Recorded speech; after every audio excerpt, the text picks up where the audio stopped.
प्रेम से बोलिए जय श्री हरि। इंसान दर दर भटकता है प्रभु की प्राप्ति के लिए, लेकिन प्रभु की प्राप्ति कैसे संभव है? प्रभु की प्राप्ति अगर कर लिया इंसान, तो इंसान के जीवन से भटकन खत्म हो जाएगी, इंसान के जीवन से परेशानियां खत्म हो जाएगी। जब आपको वही प्राप्त हो गया जो सब कुछ करने वाला है, इस संसार का जो रचयिता है, प्रभु, एक कह लीजिए कि आपको भी प्रभु ने बनाया, इस सृष्टि की रचना उसने की है। जब आप उसे ही प्राप्त कर लेते हैं तो आपको किस बात की कमी? लेकिन प्रभु की प्राप्ति होगी कैसे? जैसे कि कहा भी गया है, कस्तूरी कुंडल बसे मृग ढूंढे बनमाए, ऐसे घट घट राम है दुनिया जाने नाय। वास्तव में जैसे एक मृग होता है, कस्तूरी उसके नाभि में होती है और उसकी महक से वह पागल होकर वन वन टहलता है, वन वन ढूंढता है कि ये इतनी सुंदर महक कहाँ से आ रही है, इतनी सुंदर खुशबू कहाँ से आ रही है। लेकिन आ तो रही है वास्तव में उसकी नाभि से, लेकिन उसे पता नहीं चलता। घूमते घूमते लास्ट में प्राणों का त्याग कर देता, लेकिन उसे यह नहीं पता चलता कि वह है कहाँ, उसकी नाभि में ही है, उसे नहीं पता होता है। इसी तरीके से राम घट घट में बसा है, राम कण कण में है। इंसान कहता है, लेकिन उसे यह जानने के लिए दिमाग नहीं लगाता कि राम कण में है तो कैसे है, उसका व्यापक रूप क्या है। क्यों ऐसी सोच नहीं होती आप सबके? क्यों नहीं जानने का प्रयास करते ऐसे राम को, घट घटवासी राम को? शरीर रूप में आए राम चले गए, राम मरे नहीं। शरीर गया, यह मृत लोक है, शरीर तो आना जाना है। जितने अवतारी पुरुष है, जितने धर्म गुरु है, वह सब एक दिन शरीर बदल जाएगा। शरीर का तो त्याग करना है। मृत लोक का मतलब है कि यहाँ जो आया है उसको जाना है। स्वयं भगवान श्री राम जी अपने शरीर का त्याग करने से रोक नहीं पाए। कोई भी, भगवान श्री कृष्ण जी, सभी शरीर रूप में सबका शरीर नष्ट हुआ है। वह वास्तविक सत्य नहीं है। सत्य का बोध तो उन्होंने कराया था, उस घट घटवासी राम के बारे में बताया। राम कण कण में है। भगवान श्री कृष्ण जी गीता में कह रहे हैं, मैं सब में हूँ, सब मुझ में है। नदी, पहाड़, जीव जंतु, दुनिया के जितने भी सृष्टि की रचना है, उस सब में मैं हूँ और सब मुझ में है। लेकिन हम नहीं समझ पाते हैं। हम किसी को दुखी देने कर देते हैं, किसी को आंसू देने में पीछे नहीं होते। किसी का कुछ भी छुपा के मिल रहा तो उसे ले लेते, छुपा के नहीं तो अधिकार से लेते, अधिकार से नहीं मिलता तो लड़ के लेते हैं। भूल जाते हैं कि यह का कौन देख रहा? प्रभु देख रहा है। जब उसका हिसाब किताब होगा तो वह तनिक भी सब कुछ लेके जोखे में है। आप भूल जाएंगे, लेकिन मेरा मालिक नहीं भूलेगा, याद रखना। तो प्रभु की प्राप्ति आप कैसे कर सकते हो? प्रभु की प्राप्ति जब तक आप एक सच्चे गुरु के पास नहीं जाते हो, जब तक, जैसे कहते हैं ना, उन गुरु के पास जाइए जो सत्य का मार्गदर्शन करा सके।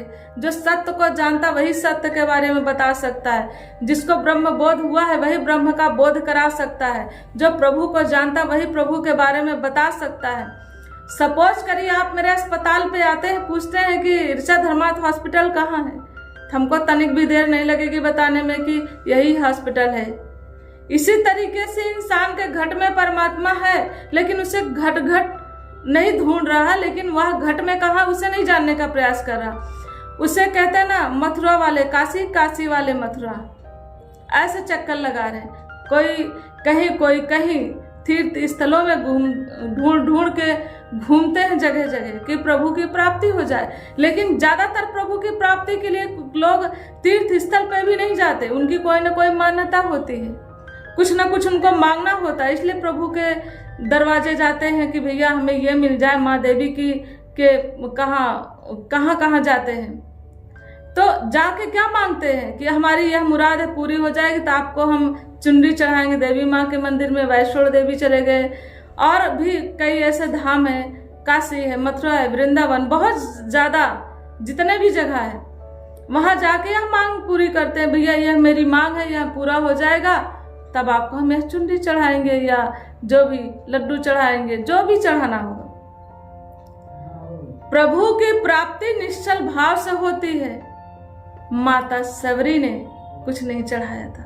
माता सबरी ने सिर्फ एक गुरु की सेवा करके गुरु के कहने पे इंतजार किया उसी कुटिया में, कि उन्होंने मतंग ऋषि की कुटिया में इंतजार किया। ऐसा इंतजार होना चाहिए। यहाँ पे तो आपको 1 घंटा बैठना पड़े तो अरे बहुत देर हो रही है, एक्स्ट्रा पैसा दे दे, शायद लाइन में नमस्कार जल्दी हो जाए, या एक्स्ट्रा पैसा दे दे, जा रहे हैं मंदिर में दर्शन जल्दी हो जाए।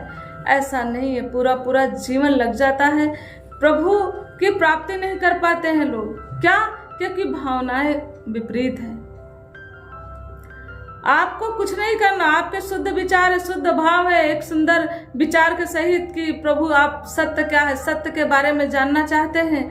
अगर एक गुरु के शरण में जाते हो, गुरु का बताया हुआ एकदम सरल मार्ग है, उस सरल मार्ग को अपनाते हो तो आप देखिए प्रभु की प्राप्ति हो जाती है। जैसे आज यहाँ पे सत्संग ज्ञान गंगा में कितने ऐसे दिव्य ज्ञान दिए गए कि ऐसे भक्त थे, अरे वाह, प्रभु को जान के इतने खुश हुए। जैसे कि एक व्यक्ति थे, वह आते हैं हॉस्पिटल में, बस सीधे से बात तक नहीं कर पा रहे थे, डिप्रेशन के शिकार, पत्नी की मृत्यु होने के बाद उनको डिप्रेशन में वह चले गए। एक बच्चा भी था, इतने ज्यादा वह बीमारी से ग्रसित नहीं थे, वह डिप्रेशन से इतना ज्यादा डिप्रेस्ड थे, परेशान थे कि वह बात तक नहीं कर पा रहे थे, अपने मर्ज के बारे में भी नहीं बता पा रहे थे, एक्सप्लेन नहीं कर पा रहे थे। पूछने पर काफी देर तक बैठे रहे, पूछने के बाद बस रोए जाए। फिर उसके बाद उनको हमने दवा नहीं, आध्यात्मिक शिक्षा दी। उस दिन कोई दवा नहीं लिखी और वह खुश होके गए। कहते दीदी मुझे पहली बार 5 सालों में ऐसा महसूस हो रहा कि मैं ठीक हो जाऊंगा, मुझे कुछ नहीं हुआ। उसके बाद उन्हें हमने सत्संग की प्रेरणा दी। अभी वो सत्संग आने लगे, जब सत्संग आने लगे तो धीरे धीरे डिप्रेशन से भी दूर होने लगे। और वही व्यक्ति सत्संग का अभी क्या है, वो लाइव प्रोग्राम करते हैं, सत्संग के लिए वो पहले से आके बैठते हैं और उनका जीवन बदल गया। तो कहने का भाव यह है कि आज उनके डिप्रेशन की दवाइयाँ, नींद की दवाइयाँ चलती, इससे ज्यादा कुछ नहीं होता।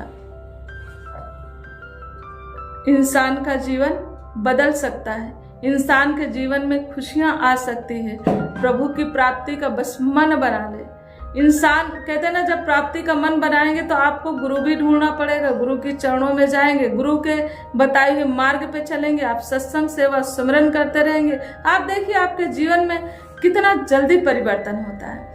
और जिस सुख की प्राप्ति के लिए दर दर घूम रहे थे, वह सुख की प्राप्ति की अनुभूति होने लग जाएगी और 84 लाख योनियों से के बंधन से मुक्त हो जाओगे, जन्म मरण के बंधन से मुक्त हो जाओगे। कहते हैं ना कि स्वर्ग जाके किसी ने बताया नहीं कि मैं स्वर्ग में हूं, नरक जाके किसी ने नरक में का बारे में बयान नहीं किया। आप कैसे स्वर्ग और नरक की कल्पना करते हो? जिस घर में कलह कलेश है, परेशानी है, एक दूसरे की आज्ञा का पालन नहीं है और प्रभु चर्चा नहीं, हरि चर्चा नहीं है, कोई ऐसी चीजें नहीं है, उस घर में आप नरक से कम नहीं समझे, उस घर को नरक से कम ना समझे।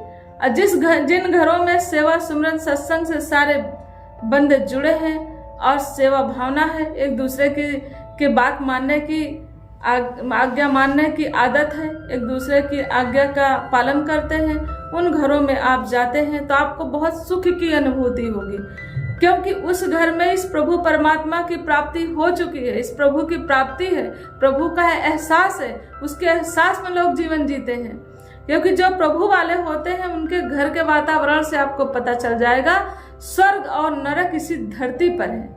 जिस घर में कलह कलेश है वही नरक है, जिस घर में प्रेम है, सत्कार है, एक दूसरे का आदर सत्कार है, जो भी कहते हैं ना कि आने वाले अतिथि का सत्कार है, उनके आने पर खुशी महसूस होती है, मनाते हैं लोग, वही घर स्वर्ग से कम नहीं है।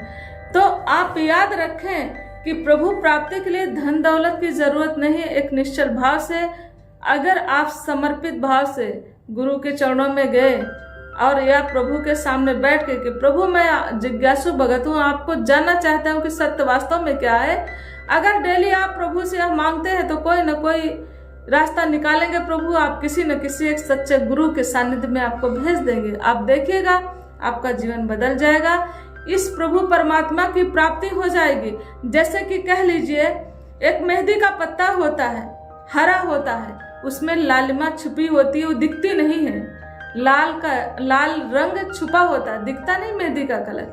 लेकिन जब उसको हम प्रोसेस में लाते हैं तो वही मेहंदी लगाते हैं तो हाथों में चढ़ जाती है, हाथ लाल कर देती है। इसी तरीके से परमात्मा आपके घट में बैठा हुआ है, छिपा हुआ है।